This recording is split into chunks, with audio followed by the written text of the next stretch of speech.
What is truth? TV podcast.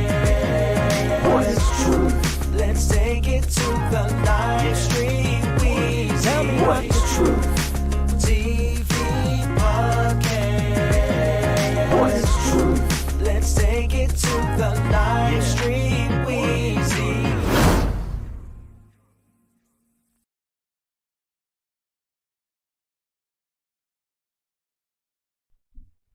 All right, I think we're live now. More technical glitches brought to you by our lovely friends at Weezy's house. What's going on, everyone? Thank you for joining me. This may be one of the last live streams that I do for a while. I may do one next week, depending on how the outcome of this trial goes about.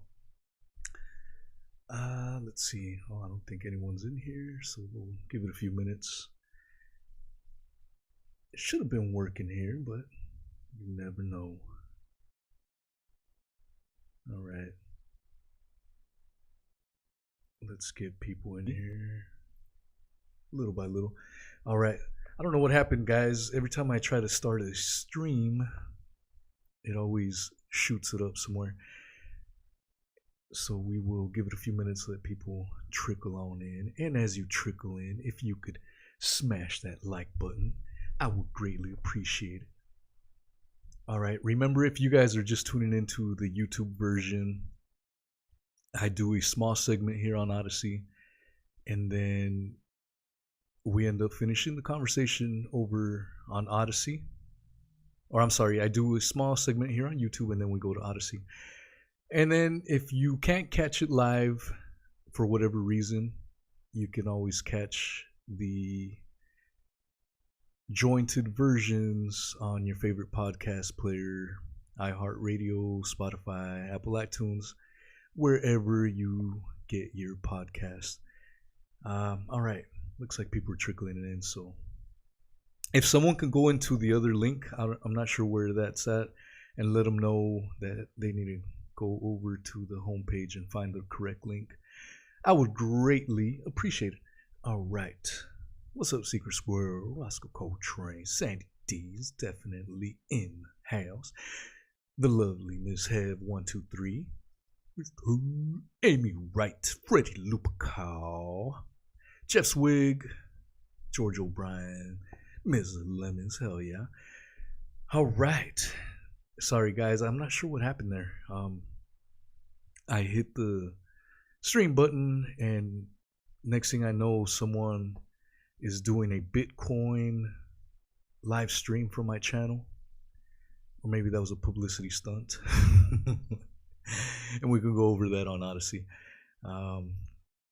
Shout out to all the publicity stunt lovers. What's up, Old School Pete's? All right. Yeah. Thank you for whoever went to the other link and told everyone to come over here. So if you guys are catching this in the re-upload, I'm sorry I'm not getting into it. I'm just waiting for people to jump in the live stream over here. All right. Yeah. Technical glitches are a staple of the Weezy diet. I am infamously known for that. Sometimes they involve hot mics and whatnot. So those that are veterans know the deal and know that sooner or later we'll get it. What's up, Marion G? No, it's not your fault. The link was messed up. So if you do want to call in onto the next segment, I do have StreamYard now. I do have the Skype, so whatever you want to do. I did have a few people reach out. Now, when it comes to putting that money on the line, we'll see if they call in. And you know who it is. I ain't going to call you out. You know who it is. All right, let's start with some ASMR, goddammit. What's up, Angie Mitchell? I think I got everyone, so thank you guys for making it over. All right, let's get to it. So this is the third week of the Maxwell trial, and although it may seem like it was a full week, but in reality, it was only 2 days of trial this week. One of the reasons why there was only 2 days of trial, and right now it's the defense's turn. So I did cover this on the last live stream. Originally, the trial was due to last anywhere between 5 and 6 weeks. And the prosecution and defense both agreed that they wanted to wrap things up around Christmas. Crazy enough, I don't know how many people know this, but Ghislaine Maxwell's birthday is apparently on Christmas Day. She will be 60, and what better Christmas present than to give her justice that for? Will we be seeing that? Personally speaking, I highly doubt it. So many interesting things have happened, and if you've been following the shows and listening to the Odysee segment, you will have a better idea of where I stand on that. Now, the reason the week of Maxwell trials was only Thursday and Friday, so Monday, Tuesday, and Wednesday, there was no Maxwell coverage. And the reason for that was because of Judge Alison Nathan. Let's see here. Put it up. All right. Judge Alison Nathan, she is the judge overseeing the Maxwell trial. All right. And let's see. In the middle of the trial of Ghislaine Maxwell, the judge overseeing it was called away to Washington, D.C. That's because, and this is from the aw-journal.com, in case you're interested in that. All right. That's because Judge Alison Nathan had been selected by President Joe Biden for promotion to the U.S. Court of Appeals for the Second Circuit, and she had to attend her own Senate confirmation hearing. John Kennedy, the Republican senator from Louisiana, asked the judge, "Do you think America's mostly good or mostly bad?" These are the kind of questions, very, very tough questions.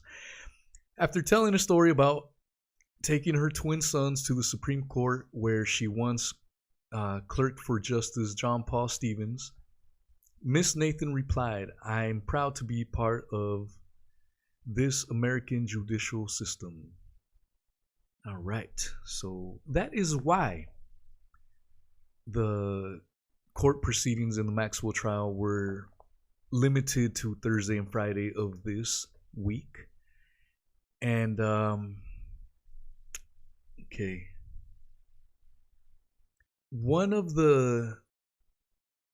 so this week the defense was pretty much calling on witnesses. They had up to 35 witnesses lined up, to do some kind of defense for Ghislaine Maxwell. Some of them did not want their identities disclosed because they were going to be defending such a person as Maxwell. Others declined subpoenas.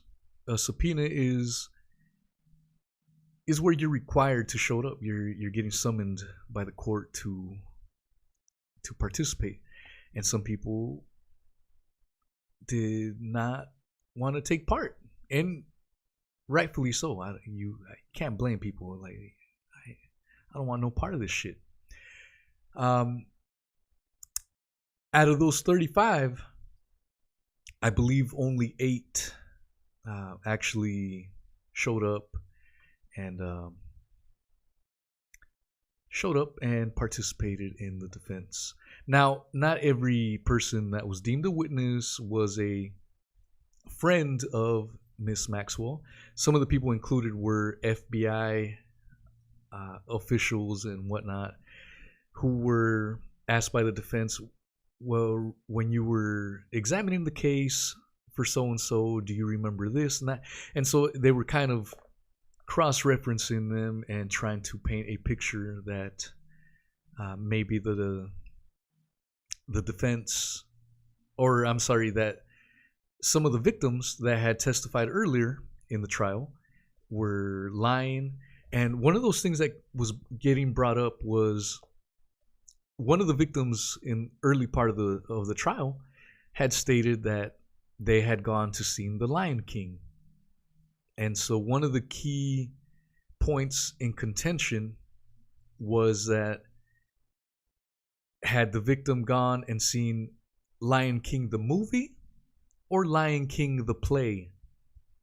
And this may seem like a small detail, but it is important because if the victim saw Lion King the play, that was at a later time, meaning she was of legal age and therefore not technically a victim. It's these little games that the defense is playing. I mean, this, technically speaking, should be a slam dunk, but there's a lot of weird stuff going on. So one of the ways that this whole thing could be a certified slam dunk is if they would have tried this under the RICO Act. What is the RICO Act? This is from hg.org. It's a legal website. But what is RICO? RICO stands for the Racketeering, Influenced, and Corrupt Organizations Act. It was a groundbreaking piece of legislation passed in the United States in 1970 with the goal of financially crippling the mafia. However, it has evolved to have a variety of applications today against many organizations aside from the mafia. RICO expanded, so RICO's the short for Racketeering, Influenced, and Corrupt Organizations. RICO expanded the scope of potential prosecution against people who participate in organized crime, along with penalties upon conviction. In order for an offender to qualify for RICO and be charged with racketeering, he or she must violate 2 of the 35 statutes within 10 years, and the violations must be linked in some way. For example, both rape and murder are included in the RICO rules, but someone who commits a rape and a murder would not necessarily be charged under RICO unless the crimes could be linked to organized crime in some way. Because RICO charges rely on proving a pattern of behavior rather than specific crimes, they are generally easier to prove in court. So, we know that Trump's Labor Secretary Alex Acosta, upon his exiting his services, he straight up said that one of the reasons why Epstein received such a laughable plea deal all those years ago was because they were part of intelligence. Maxwell wasn't simply someone who just harmed kids. She was the daughter of Robert Maxwell, a media mogul for sure, but also with connections and ties to various intelligence agencies. So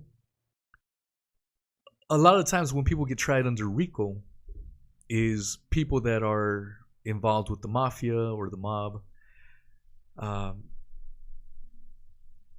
You could easily argue that these 2 individuals, Epstein and Ghislaine Maxwell, were also involved in super, highly organized and sophisticated crime. So why in the hell was RICO not used? Again, as stated here, when people get charged under RICO, when you get charged under RICO, you are screwed. This is one way that the mafia was dismantled. Now, some would argue that the mafia still has power. I'm not disagreeing with that, but I'm talking about, the lower levels, if you will. This is how, in essence, it was dismantled through the goddamn RICO Act. Let's see. Aside from the federal act, many states also have their own criminal and civil RICO laws. Generally, these closely resemble the federal act, but when in doubt, check with a local attorney, blah, blah, blah. Okay. The effect of RICO has been quite significant because of both enhanced criminal sanctions and the financial repercussions of a RICO charge. Many criminals decided to try to strike a deal with prosecutors in exchange for a reduced sentence. So when you get tried under RICO, you're pretty much effed, for lack of a better terminology. So in order not to face the stiff penalties, people start to bargain for plea deals and all this crap. You don't want to be facing RICO as a defendant. Let's see. This contributed to the weakening of the mafia in the latter half of the 20th century because these deals often involved turning in other members of a criminal organization. Knowing that Epstein and Maxwell were associated with ex-presidents, ex-prime ministers of Israel, members of the royal Saudi family, members of the UK royal family, elites, mobsters, in other words, from all over the world. Under RICO, these people would have probably had to face justice. So, maybe this is why it wasn't you to, without any shadow of a doubt, put Maxwell behind bars and face the justice that she rightfully deserves. RICO would have made mincemeat of her, in other words, and it wasn't even brought up. This is, again, many reasons why I have zero faith in justice actually prevailing.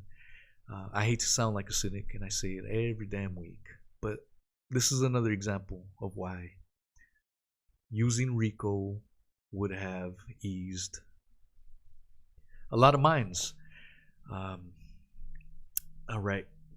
Now, this week, we also heard from several people, or, about 8 witnesses that were willing to have Maxwell's back, if you will. What's up, Kitty Cat? Welcome to the stream. DJ Mossy, hell yeah. Amy Wright. Anyways, the defense brought in their own witnesses, and one of the what's up, Billy Boy? Welcome to the stream.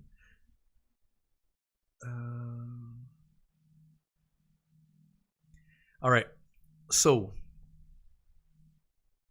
one of the witnesses that was testifying this week in defense of the indefensible Ghislaine Maxwell was a dubious character by, by the name of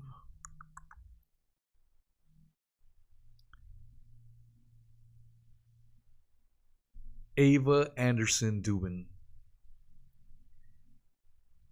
Let me get the whole article here. All right. So this article is from Bloomberg.com. All right. Pretty disgusting stuff right here. And I'm going to get you guys even more disgusted, unfortunately. But it's stuff that needs to be known. Epstein girlfriend Dubin says her kids called him Uncle F. This is an article written on December 17, 2021 by Patricia Hurtado, Kyla Gardner, and Mary Bickert. Eva Anderson Dubin, an ex-girlfriend of Jeffrey Epstein, called Ghislaine Maxwell to testify at her trafficking trial, told the jury she was comfortable with her own children's relationship with the financier, aka PED. That's one of the things that bugs me, man, when these people call him a financier. Just call him what he was, a convicted PED. And that they even had a term of endearment for him. Oh, how lovely. Anderson Dubin took the witness stand on Friday after the judge rejected the defense's efforts to call a host of other witnesses. The defense rested its case shortly afterwards. An internist by training, Anderson Dubin, featured right here if you're watching on YouTube, is the wife of a former hedge fund manager, Glenn Dubin. Dubin retired from running Engineersgate in 2020, 5 months after a previously sealed deposition drew the billionaire into the scandal surrounding Epstein. I wonder what that scandal was. Will this article touch on it? If not, don't worry about it, guys. I have another article that will have the huevos, the balls to actually cover it. After Anderson Dubin, in a black suit and horn-rimmed glasses, took the stand, defense lawyer Jeffrey Pagliuca questioned her about her family. "Were your children fond of Mr. Epstein?" he asked. "Yes," she said. "Were you and Mr. Dubin comfortable with the relationship Mr. Epstein had with your children?" he asked. "Yes, we were," said Anderson Dubin, who went on to say that she and her family often traveled with Epstein on his private planes. What kind of a sick individual, man. This person. And there are reports that Epstein bragged and joked that he wanted to marry the Dubin's 12-year-old daughter. And these people were fine with one of the most notorious and disgusting individuals ever to grace this planet.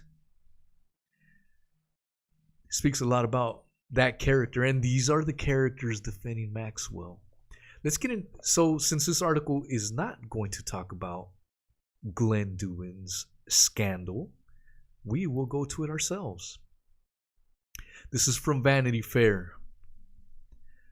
All right. Perhaps the most eye-opening of the names is hedge fund billionaire Glenn Dubin, who Giuffre alleges, so that's Virginia Roberts Giuffre, alleges was the first powerful man Epstein and Maxwell directed her to be her first person to be assaulted by. Sometime in 2001. Dubin and Epstein's friendship has been well documented ever since it was revealed last month that Epstein had invested millions in Dubin's hedge fund, Highbridge Capital, Highbridge Capital, and helped engineer J.P. Morgan's acquisition of Dubin's firm. Epstein had previously dated Dubin's wife, the former model turned physician, Ava Anderson. After Epstein's release from a Florida prison in 2010, Anderson reportedly wrote a letter to his probation officer asserting it was okay for Epstein to be around their children. So she was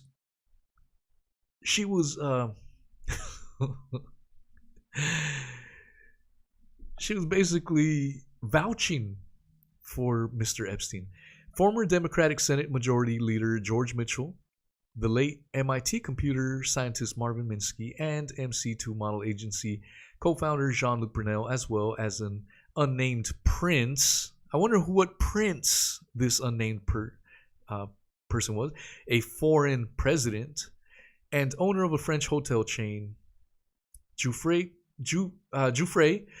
previously alleged she had been forced by Epstein and Maxwell to have relations with Alan Dershowitz, Trump friend, Trump defender. Yeah, this is what I mean. All these people are involved. All right. So that is Glenn Dubin, ladies and gentlemen. And his wife, Ava Anderson, took the stand in defense of their friend, Ghislaine Maxwell. This is the best that they could get, huh? These type of individuals. These very highly questionable individuals. And that was the best that they could come up with. I want to play for you guys a audio clip from this gentleman here that you guys will hear is he goes by the name of Addy Ads. I have his Twitter linked in the video description so that if you guys want to follow him on Twitter, Addy Ads has been boots on the ground. He's right there on the trial. So if you guys want to stay on top of the Epstein stuff, he is definitely a great source to follow. He's a regular person that has funded his own way to cover the trial. He's actually staying in someone's house and sleeping on the couch. He doesn't have a lot of funds, but he is still doing what he can. I truly appreciate people like that. He's a true treasure, because from the reports coming out from the trial is that a lot of the reporters there's some reporters that know what they're talking about, but there's others that, for example, I heard of one reporter who in Australia was due to do a story on cat videos, didn't know anything about the Maxwell Epstein news, and this person's news agency in Australia shipped them out. And instead of getting a veteran reporter to cover one of the most important cases of our current lifetimes, they send someone that specializes in cat videos. So when you are reading articles, you really have to try to have some kind of, you got to know where it's coming from. What kind of reputation. So Addy Ads here, you're going to hear him, this video he put on his Twitter just a few hours ago. Link to his Twitter is in the description. So if you guys want to check it out, definitely follow him and you guys will stay on top of the Maxwell coverage. All right, listen to this. So folks, Addy Ads here Saturday. It's day 3, week 3, Ghislaine Maxwell trial. Not a regular day, no jury, see charging conference. I just got here because I had to help out my host with something this morning, and I didn't want to tell him no because he's been so helpful to me. Wouldn't be able to be here and cover it without his help. So really appreciate him and hosting me, letting me sleep on his couch. But again, charging conference today. But I want to ask a couple questions that are important to be reiterated. Why is there no call-in line for any part of this trial? It makes no sense, especially considering the fact that in this very district, you have a January 6th defendant on trial, and that trial has a call-in line. You have a local drug dealer being tried, wherein the prosecution is not resting their case at 2 weeks. They're taking longer to do their case. So why is that the case? Same district, as far as I know. Best of my knowledge. Correct me if I'm wrong. Help me out here, folks. Stay frosty. More updates to come. So, folks.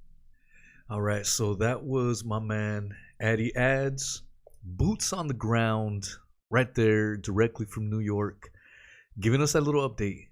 Why isn't there a live line call-in? Meaning that in other cases, and he just gave examples of a few that are in that same court that are going to have live call-ins where if you want to listen to the proceedings, firsthand, you can call in a phone number and get that action.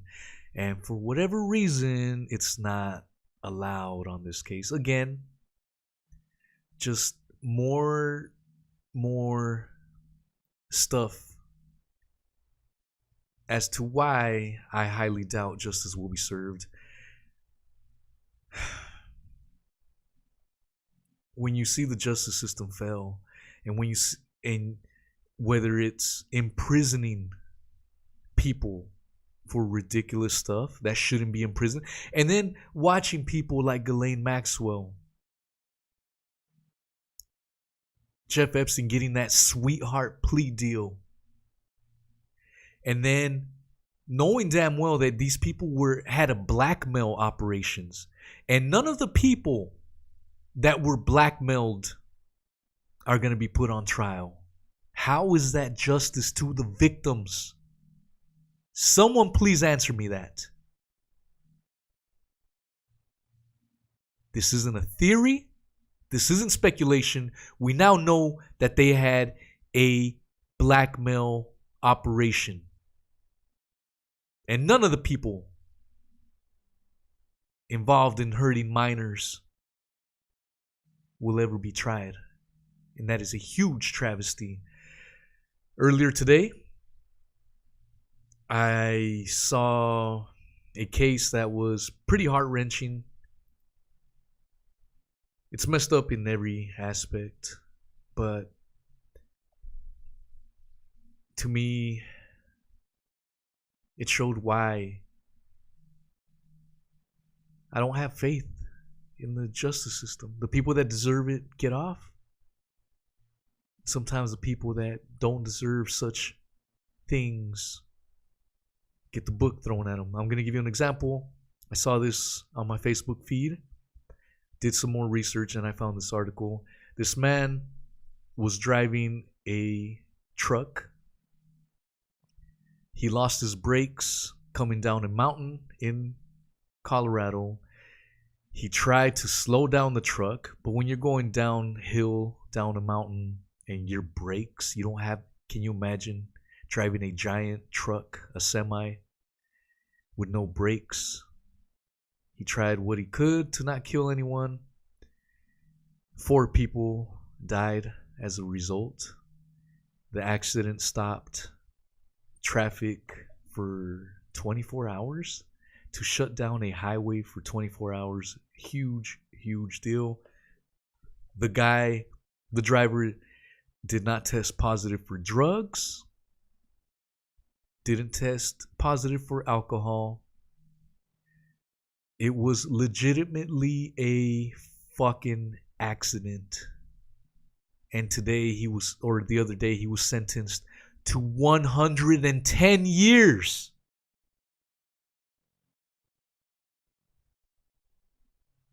Meanwhile, these real life scumbags get to walk, and it's a fucking mockery. All right. This is the article from CBSNews.com. A truck driver was sentenced earlier this week to 110 years in prison for a 2019 crash that left 4 people dead and several others injured in Colorado. By Friday, more than 3.5 million people had signed a petition asking Colorado Governor Jared Polis to grant clemency to Rogelio Aguilera Mederos, a commutation for time served. Heather Gilby, the author of Change.org petition, wrote, "We are not trying to make it seem any less of a tragic accident that it is, because yes, lives were lost. In April 2019, the truck Aguilera Mederos was driving lost its brakes. CBS Denver reported he passed one of the state's runaway truck ramps as he descended from the mountains, a point the prosecution focused heavily on during the trial. He then crashed into several cars, stopped on eastbound I-70 in Lakewood, sparking a massive fire. The highway was shut down in both directions for roughly 24 hours, according to the station. The crash killed 24-year-old Miguel Angel Lamas Arellano, 67-year-old William Bailey, 61-year-old Doyle Harrison, and 69-year-old Stanley Politano. Aguilera Mederos was ultimately convicted of 27 counts, including vehicular homicide. Before he was sentenced, Aguilera Mederos told CBS Denver he tried his best to avoid the vehicles stopped on the road, but couldn't avoid them all. My life is not a happy life. It is a very sad life. Because 4 people died, he said tearfully, adding that he had wished he had died rather than the 4 who did. During the sentencing, the judge acknowledged that Aguilera Mederos didn't intend to harm anyone. So the judge even acknowledged that. But under the guidelines set by the law, his sentence could be no less than 110 years. A freaking joke. A travesty. All around, people died. And that in itself is sad. But for someone who made a grave mistake, a literal accident, this wasn't premeditated, gets 110 years. I've talked about how I had my best friend, he was murdered in cold blood, premeditated. My friend kicked their ass, and these 2 kids come back seeking vengeance and shot him in the back and got 7 years for murder in cold blood. This guy's brakes go out and he gets 110 years.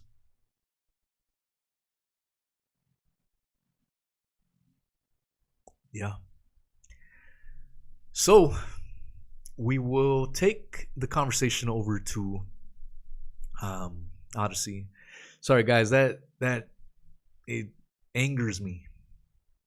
It angers me at the so-called justice system and what a joke it is. And this is week 3. I've been giving my opinion on it, and it's a complete mockery. Everything that's been going on, top and bottom, before this trial even started, during, and I'm sure after. We will go to Odysee. It is 40 minutes after the hour. Let's plan for, I need 15 minutes to get the stream ready. So let's go 55 minutes after the hour, and I will see you guys at Odysee. Thank you guys for stopping by. I know I did get a couple people that wanted to call in, so if you guys are listening, I will be ready for you guys. Message me, and let's get it going. All right, y'all.